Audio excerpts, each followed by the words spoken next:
میں دینی تعلیم کی بات نہیں کرتا، اصلی تعلیم کو ہی لے لیجیے۔ اگر مسلمانوں کے 70% یعنی 70% بچے اسکولوں میں داخلہ لیتے ہیں تو 12ویں تک پاس کرتے کرتے 12% بھی نہیں بچتے۔ ذرا غور کیجیے کہ جس قوم کی حالت یہ ہو، کہ جس قوم کی آدھی آبادی جاہل اور ان پڑھ ہو، وہ قوم ترقی کیسے کر سکتی ہے؟ وہ دوسروں کو رائے راست پر کیسے لا سکتی ہے؟ وہ قوم جو خود ہی جان سے کوری ہو، دوسروں کو جان کیا دے سکتی ہے؟ اور پھر ہم شور مچاتے ہیں، ہم چلاتے ہیں کہ ہمیں پریشان کیا جاتا ہے، ہمیں ستایا جاتا ہے، ہمیں ہمارے گھروں کو منہدم کیا جاتا ہے، ہماری مسجدوں کو توڑا جاتا ہے۔ مسلمانوں، یہ سب کچھ ہوگا اگر ہم نے اپنے آپ کو تعلیم سے نہیں جوڑا۔ جمعہ کے اندر جو موضوع میں نے منتخب کیا ہے وہ ہے تعلیم و تعلیم کی اہمیت و ضرورت۔ سامعین کرام، اگر ہم آج سے تقریباً 1400 سال پہلے کا دور دیکھیں تو پتہ چلے گا کہ اس وقت جہالت ہی جہالت تھی، ہر طرف تاریکی ہی تاریکی تھی، نہ خالق کی معرفت، نہ مالک کی پہچان، نہ بڑوں کی عزت، نہ چھوٹوں پر شفقت، نہ صدق و صفا سے مطلب اور نہ ہی شرم و حیا سے واسطہ تھا۔ ہر طرف جہالت کی حکمرانی تھی، جہالت کا راج تھا، جہالت کے کالے سیاہ بادل افق عالم پر ہر طرف منڈلا رہے تھے۔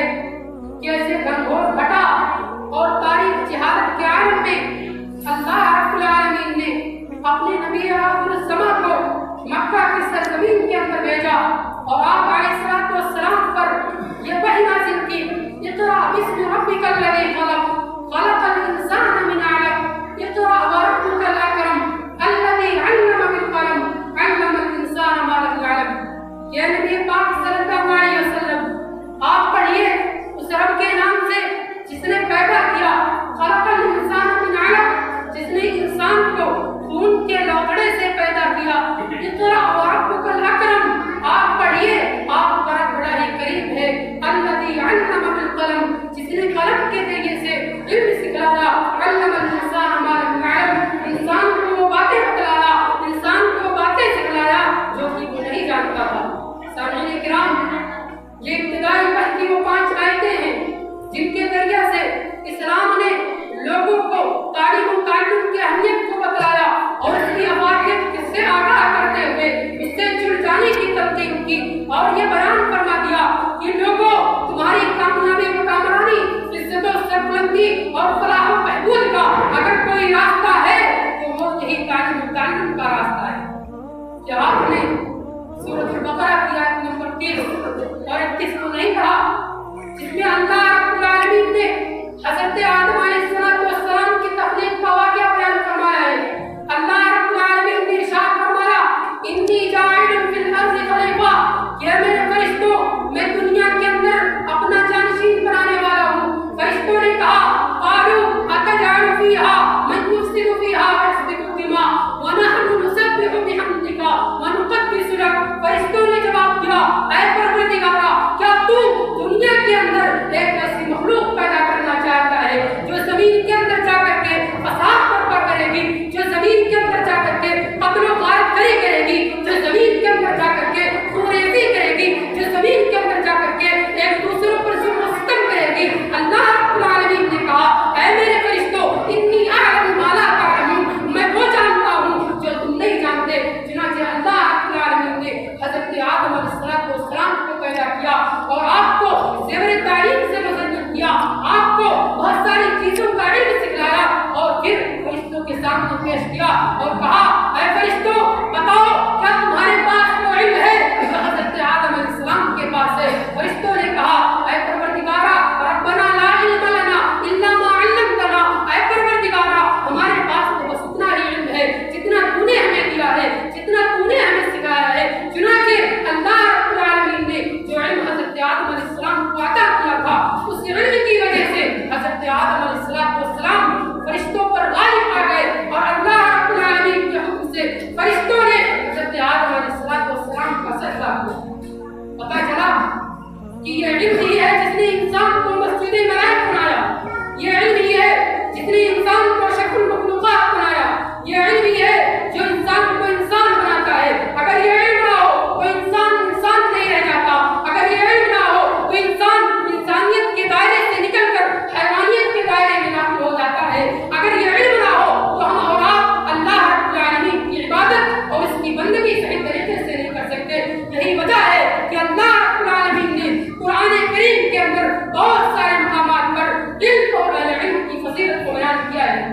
चुनाव सूरत मुजादला की आयत नंबर 11 में अल्लाह इरशाद फरमाता है यरफअल्लाहु अल्लज़ीना आमनु मिनकुम वल्लज़ीना उतुल इल्म दरजात कि अल्लाह रब्बुल आलमीन तुम में से उन लोगों के दर्जात को बुलंद करता है जो ईमान लाए और उन लोगों के दर्जात को भी बुलंद करता है जो साहिब इल्म है जो इल्म वाले हैं जो आलिम है। इसी तरीके से सूरत ज़ुमर की आयत नंबर 9 में अल्लाह इरशाद फरमाता है कुल हल यस्तवी अल्लज़ीना यअलमूना वल्लज़ीना ला यअलमून। ऐ नबी पाक सल्लल्लाहु अलैहि वसल्लम आप कह दीजिए कि क्या आलिम और जाहिल बराबर हो सकते हैं? हरगिज़ नहीं। आलिम और जाहिल हरगिज़ बराबर नहीं हो सकते हैं। अगर एक जाहिल तारीकी है तो एक आलिम नूर है, अगर एक जाहिल रात है तो एक आलिम दिन है। लिहाजा दिन और रात कभी भी खराब नहीं हो सकती। इंसान को छोड़िए, अगर एक जानवर भी तालीम से आरास्ता हो जाए तो उसका मुकाम और मर्तबा दीगर जानवरों से अफसर हो जाता है। सूरत माइदा की आयत नंबर 4 में अल्लाह इरशाद फरमाता है वमा अल्लमतुम मिनल जवारिह मुकल्लिबीन तुअल्लिमूनहुन्ना मिम्मा अल्लमकुमुल्लाह फकुलू मिम्मा अमसकना अलैकुम कि जिन शिकार पकड़ने वाले जानवरों को तुमने तरबियत दे रखी है, यानी जिन्हें तुम थोड़ा बहुत तो सिखाते हो, जिसकी तालीम अल्लाह रब्बुल आलमीन ने तुम्हें दे रखी है, लिहाजा जब कोई शिकार तो तुम्हारे लिए पकड़ रखे तुम उसको खा सकते हो। इस आयत करीमा में जो लफ्ज़ जवारिह आया है उससे मुफस्सिरीन ने शिकारी कुत्ता मुराद लिया है, जबकि गौरतलब बात यह है कि कुत्ता इंसानी समाज में और शरीयत की नजर में इतना मकबूल और हकीर जानवर है कि उसके लिए अलग से अहकामात बयान किए गए हैं। चुनांचे सहीह बुखारी की रिवायत है, अल्लाह के नबी का इरशाद है इज़ा शरिबल कल्बु फी इनाइ अहदिकुम फलयग़सिलहु सबआ कि जब भी कुत्ता तुम में से किसी के बर्तन में मुंह डाल दे उसको 7 मरतबा धो, और एक रिवायत में आता है काफी वो सामने और 8वीं मरतबा उसको मिट्टी से माजो। सामीन इकराम, ये अहकामात एक आम कुत्ते के बारे में दिए गए हैं, मगर वो कुत्ता जो तालीम और ताल्लुम से आरास्ता हो जाए, जिसे शिकार पकड़ने की ट्रेनिंग दे दी जाए, उसका हुक्म बदल जाता है। बल्कि उसके हुक्म को अल्लाह रब्बुल आलमीन ने दुनिया की सबसे बड़ी किताब के अंदर नाज़िल कर दिया कि अगर वो कुत्ता तुम्हारे लिए कोई शिकार पकड़ कर लाता है तो उस कुत्ते का पकड़ा हुआ शिकार एक मुसलमान खा सकता है। अब आप जरा गौर कीजिए कि एक कुत्ता जिसका इस समाज में कोई वक़ात नहीं, कोई हैसियत नहीं, जब उसका मकाम इस तालीम से मुस्तकिल होने के बाद इतना बुलंद हो जाता है तो आखिर वो इंसान जो पहले से ही अशरफुल मखलूक़ात है, जो पहले से ही मशहूदी मलाइक है, अगर वो इस ज़ेवरे तालीम और तरबियत से आरास्ता हो जाए तो उसका मकाम कितना बुलंद हो जाए। सामीन इकराम, ये इल्म कोई मामूली चीज़ नहीं है। इल्म कामयाबी की शाह-ए-कलीद है, इल्म तरक्की का पहला ज़ीना है, इल्म कामयाबी की किश्त-ए-अव्वल है। इल्म वो चीज़ है जो इंसान को रब की मारिफत अता करती है। इल्म वो शय है जो इंसान को सरारे कायनात बतलाती है। इल्म वो नुस्खा है जो इंसान और हैवान के फर्क को वाज़ेह करती है। इल्म वो शय कामिल है जिसके बगैर इंसान की तकमील नहीं हो सकती।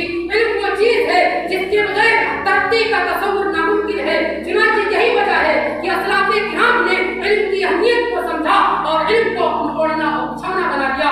चुनांचे आप जानते होंगे हज़रत अब्दुल्लाह बिन अब्बास रज़ियल्लाहु अन्हु आप सल्लल्लाहु अलैहि वसल्लम के चचाज़ाद भाई हैं। अल्लाह के नबी सल्लल्लाहु अलैहि वसल्लम ने इनके बारे में दुआ किया अल्लाहुम्मा फ़क़्हिहु फ़िद्दीन, कि ऐ परवरदिगारा, ऐ मेरे रब, तू मेरे इस सहाबी को दीन की समझ अता फरमा। जिसका नतीजा ये था कि हज़रत अब्दुल्लाह बिन अब्बास रज़ियल्लाहु अन्हु इल्म के समंदर थे, मगर इसके बावजूद जब उन्हें पता चलता है कि मदीना के अंदर एक ऐसे सहाबी हैं जिनके पास एक हदीस मौजूद है जो उन्हें मालूम नहीं, तो बेचैन हो जाते हैं, परेशान हो जाते हैं। वो उस हदीस को हासिल करने के लिए, वो एक हदीस को हासिल करने के लिए अरब की तपती हुई धूप में जाते हैं। दोपहर का वक्त होता है, उस सहाबी के घर पर जाते हैं, देखते हैं कि सहाबी ज़ोहर की नमाज अदा करने के बाद बैठे हुए हैं। उन्होंने उनको जगाना मुनासिब नहीं समझा, बल्कि उनके दरवाजे पर, उनके गेट पर, उनके चौखट पर लगा कर सो जाते हैं। और जब वो सहाबी असर की अज़ान के वक्त, असर की नमाज के वक्त घर से बाहर निकलते हैं, देखते हैं कि अल्लाह के नबी सल्लल्लाहु अलैहि वसल्लम का ख्वाब आता। अल्लाह के नबी सल्लल्लाहु अलैहि वसल्लम के चचाज़ाद भाई उनके दरवाजे पर बैठे हुए हैं, कहने लगते हैं आखिर क्या माजरा है, आप इस तरह से मेरे घर के चौखट पर क्यों बैठे हैं? कहते हैं कि मैंने सुना है आपके पास अल्लाह के नबी की एक हदीस है, वो हदीस सुना दीजिए। चुनांचे वो कहते हैं ये नबी सल्लल्लाहु अलैहि वसल्लम के खानदान, अगर आपने मुझको बुला भेजा होता तो मैं खुद आपके दरबार में हाजिर हो जाता, मैं खुद आपके पास चला आता और वो हदीस आपको बता देता। मगर हजरत अब्दुल्लाह इब्न अब्बास रज़ियल्लाहु अन्हु ने कहा था माँ कभी भी प्यासे के पास नहीं जाता, बल्कि प्यासे को कुएं के पास जाकर पड़ता है। लिहाजा मुझे इल्म की तलब थी, इल्म के मुतलाशी था, इसलिए मैं आपके दरवाजे पर आया हूँ। लिहाजा आप मुझे नबी की वो हदीस सुना दीजिए। सामीने इकराम, यही वो मेहनतें थी, यही वो कोशिशें थी जिसकी वजह से वो तरक्कियों के आला मनासिब तय करते चले गए। यहाँ तक कि एक वक्त ऐसा आया जब पूरी बिसात आलम में तहजीब व तमद्दुन, फिक़्ह व फतावा, मंतिक़ व फ़लसफ़ा, जुग़राफ़िया, साइंस और इसी तरह से दीगर चीज़ों में मुसलमानों ने न सिर्फ इस दुनिया की बल्कि तमाम लोगों की क़ियादत व सियादत का फरीसा ऊँचा किया। चुनांचे आप देख रहे होंगे कि आज इस दुनिया के अंदर इल्म व फ़नून के जितने भी शोबे कायम हैं वो तमाम के तमाम मुसलमानों के ही होने की जरूरत है। इल्म तारीख, इल्म कीमिया, इल्म तिब, इल्म फ़लसफ़ा, इल्म मंतिक़, इल्म जुग़राफ़िया, इल्म साइंस और इसी तरीके से इल्म नबातात, इल्म हैवानात, ये तमाम के तमाम इल्म के मूजिब मुसलमान ही थे।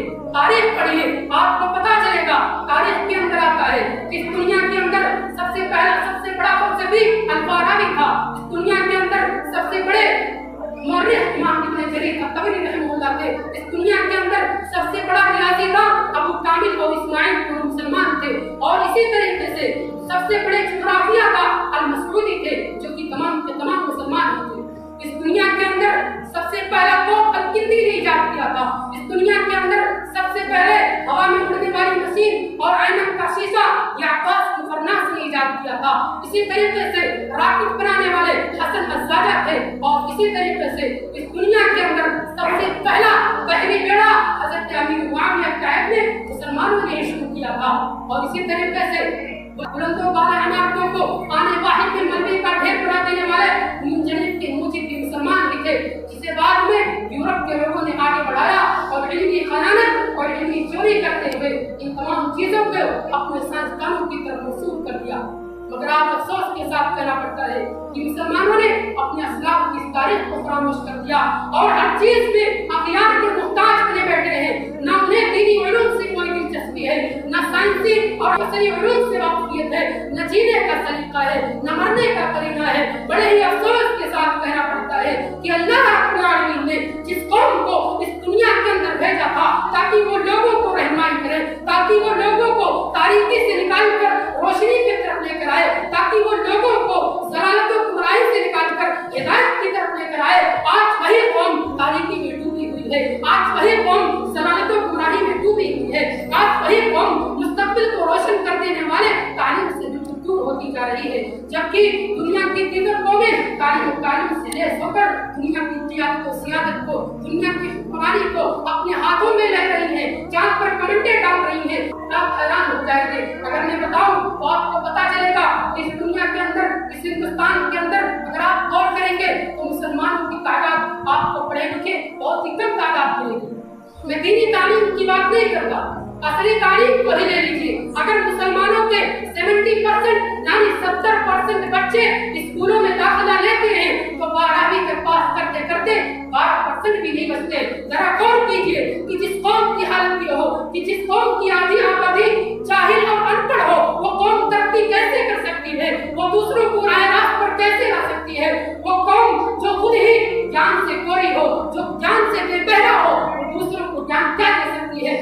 और फिर हम शोर मचाते हैं, हम चिल्लाते हैं कि हमें परेशान किया जाता है, हमें सताया जाता है, हमें हमारे घरों को मुनहदिम किया जाता है, हमारी मस्जिदों को तोड़ा जाता है। मुसलमानों, ये सब कुछ होगा अगर हमने अपने आप को तालीम से नहीं सुना। तो हमने इंग्लिश को नहीं सुना है। और आप इंग्लिश के बारे में जानते होंगे, इंग्लिश एक ऐसा मुल्क था जिस पर मुसलमानों ने 600 साल तक हुक्मरानी की थी, मगर वहाँ पर अब इस्लाम का नाम लेवा बस आपको गिनतियों में मिलेगी। अल्लामा इकबाल ने जब उस शहर का दौरा किया तो वहाँ से वापसी के बाद उन्होंने एक शेर कहा था, कुव्वते फिक्र अमल पहले बना होती है तब किसी कौम के अस्तित्व में सवाल आता है। सामीने किराम, उस मुल्क से मुसलमानों को क्यों मिटा दिया गया? उस मुल्क से मुसलमानों को क्यों भगाया गया? सिर्फ इस वजह से कि मुसलमानों ने अपने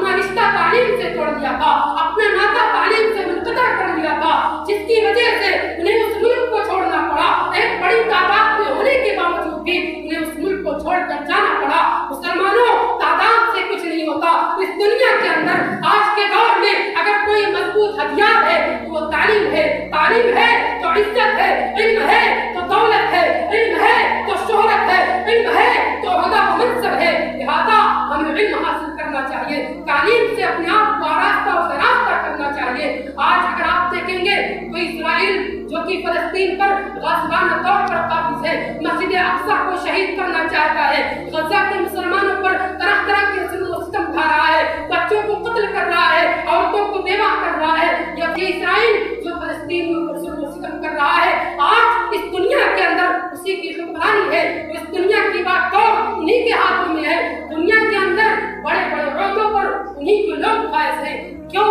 इस वजह से क्योंकि उन्होंने तालीम की अहमियत को समझा था। सिर्फ इस वजह से क्योंकि उन्होंने अपनी तालीमी निज़ाम को दुरुस्त किया था। मगर आज हमने असलाफ ने जो हमें हुक्मरानी दी थी, उस हुक्मरानी को हमने छोड़ दिया। वो हुक्मरानी आज हमसे रुखसत हो चुकी है। शायर कहता है, तुझे आवाज़ से अपने कोई निस्बत हो नहीं सकती, तुझे आवाज़ से अपने कोई निस्बत हो नहीं सकती कि तू गुफ्तार वो किरदार को साबित को सैयारा कमा दी हमने जो असलाफ ने मीरा कायम की, तरैया से ज़मीन पर आसमानी हमको दे मारा। सामीन किराम, आज ज़रूरत है कि हम अपने असलाफ की तारीख को पढ़ें, उनके इल्मी कारनामे को देखें। दुनिया के अंदर उन्होंने जो कारहाय नुमाया अंजाम दिया है, उन कारहाय नुमाया पर गौर करें और हमें और देखना चाहिए कि हमारे असलाफ कितने मुतहर्रिक और फ़आल थे जो दीन और दुनिया दोनों को साथ लेकर चलते। मगर आज अगर मुसलमान असरी तालीम को हासिल करने में लगता है तो दीनी तालीम को बिल्कुल ही पसे कुछ डाल देता है और दीन के अहम मसाइल नमाज, रोजा, हज और ज़कात जैसे अहम मसाइल से भी नावाकिफ होता है। जबकि ऐसा नहीं होना चाहिए, बल्कि होना ये चाहिए शायर के बकौल, तुम शौक से कॉलेज में पढ़ो, पार्क में खेलो, तुम शौक से कॉलेज में पढ़ो, पार्क में खेलो, जायज़ गुबारों में उड़ो, चहक में झूलो, पर एक सुखन बनते आज इसकी रहेगा, अल्लाह को और अपनी हकीकत को न भूलो। जी हाँ, अगर असली तालीम आपको डॉक्टर बनाती है तो दीनी तालीम आपको पेशे तबावत को खौफ का दरिया कैसे बनाया जाए ये सिखाती है। जी हाँ, अगर असली तालीम आपको इंजीनियर बनाती है, आपको बिल्डिंग बनाना सिखाती है, तो दीनी तालीम आपको उस बिल्डिंग में सही तरीके से रहना सिखाती है। अगर असली तालीम आपको हवाई जहाज बनाना सिखाती है, तो दीनी तालीम आपको जमीन पर सही तरीके से रहना सिखाती है। लिहाजा अगर हमारे लिए असली तालीम जरूरी है तो उससे कहीं ज्यादा जरूरी हमारे लिए दीनी तालीम है, क्योंकि आज मुसलमानों के पास दीनी तालीम के ना होने की वजह से मुसलमान बच्चे और बच्चियां इर्तिदाद के शिकार होते जा रहे हैं। आज हमें और आपको हमेशा सुनने को मिलता होगा, आज बड़ा मुसलमान बच्ची मुर्तद हो गई है। ये वाक़यात बारहा हमारे कानों से टकराते रहते हैं, मगर हमारे कान अब इनसे इतने मानूस हो चुके हैं कि मिल्लत इस्लामिया की लुटती हुई इस इज्जत पर भी हमें गैरत नहीं आती, हमारी गैरत ईमानी जोश नहीं मारती, बल्कि मिल्लत इस्लामिया की लुटती हुई इस इज्जत को देखते हुए भी हम खामोश तमाशाई करने को देते हैं। हैरत होती है वो लोग जो इस दुनिया के अंदर इसलिए आए थे ताकि वो लोगों को राह रास्त की तरफ लेकर आए, ताकि वो लोगों को ज़लालत और गुमराही से निकालकर हिदायत की तरफ लेकर आए, ताकि वो लोगों को अल्लाह रब्बुल आलमीन की बंदगी की तरफ लेकर आए, ताकि वो लोगों को बंदों की बंदगी से निकालकर रब की वहदानियत की तरफ लेकर आए। आज वही लोग कैसे गुमराह होते जा रहे हैं, आज वही लोग इस दीन को कैसे छोड़ते जा रहे हैं। क्या किसी ने इस्लाम को छोड़ने वाले से कहा नहीं कि वो गुस्साटों से टंकियों में दाखिल हो रहे हैं, वो रोशनी से तारीकी में दाखिल हो रहे हैं, वो सोने के बदले खज़ाने खरीद रहे हैं। शायर कहता है, हम बड़ी चीज समझते थे मरखाने में, निकला एक चांद की कीमत भी नहीं मालूम। सामीन किराम, ये जिम्मेदारी वालिदैन की थी जिन्होंने अपनी औलाद के लिए कभी भी दीनी तालीम के बारे में नहीं सोचा। वो वालिदैन जो अपने बच्चों के दुनियावी कैरियर के लिए हर हद से गुजर जाना चाहते हैं, वो वालिदैन जो अपने बच्चों की दुनिया को जन्नत बनाने के लिए अपना सब कुछ कुर्बान कर देना चाहते हैं, वो वालिदैन जो अपने बच्चे के बर्थडे को मनाने के लिए इस्लाम की नाफरमानी करने के लिए तैयार होते हैं, वो वालिदैन जो अपने बच्चों की दुनिया को जन्नत बनाने के लिए अल्लाह और रसूल की नाफरमानियां करते हैं, वो वालिदैन जो अपने बच्चों को तमाम तरह की खुशियां देने के लिए अल्लाह और रसूल की नाफरमानियां करते हैं, क्या वो वालिदैन अपने बच्चों को दुनियावी तालीम के साथ दीनी तालीम नहीं दिला सकते? क्या ऐसा नहीं हो सकता कि दुनियावी तालीम के साथ साथ दीनी तालीम का भी बंदोबस्त किया जाए? यकीनन ऐसा मुमकिन है, अगर हम कमरे हिम्मत बांध ले तो फिर ऐसा जरूर मुमकिन है। अगर आप कमरे हिम्मत बांध ले तो आप सहरा में गुल खिला सकते हैं, आप कांटों को फूल बना सकते हैं, लेकिन अगर क्यों ही हाथ पर हाथ रखे बैठे रहना है तो फिर बदबख्ती की स्याह रात को मजीद गहरा होने दे। الہات کے طوفان کو سب کچھ بہا لے جانے دے. موحد ماؤں کی پیٹوں سے جنم لینے والی بچیوں کے ماتھوں میں سندور دیکھنے کا انتظار ہے. صرف ناظرہ قرآن تک اٹھ جانے والے بچوں کا مندروں کے اندر پوجا پاٹ کرنے کے روح فرسا مناظر کو دیکھنے کی ہمت اپنے اندر آج ہی پیدا کر لے. کیا آپ یہ دیکھنے کی ہمت رکھتے ہیں؟ کیا آپ کے اندر یہ ہمت ہے یہ قافلے کو اس طرح لٹتا ہوا دیکھیں؟ اگر نہیں تو پھر اٹھیے اپنے بچوں کے لیے دینی تعلیم کے ساتھ ساتھ دینی تعلیم کا بندوبست کرائیے. دینی تعلیم کے ساتھ ساتھ دینی تعلیم کا بندوبست کرائیے. کہیں ایسا نہ ہو کہ دیر ہو جائے. شاعر کہتا ہے اٹھو اٹھو وگرنہ حشر نہیں ہوگا پھر کبھی. اٹھو وگرنہ حشر نہیں ہوگا پھر کبھی. دوڑو زمانہ چل قیامت کی چل گیا.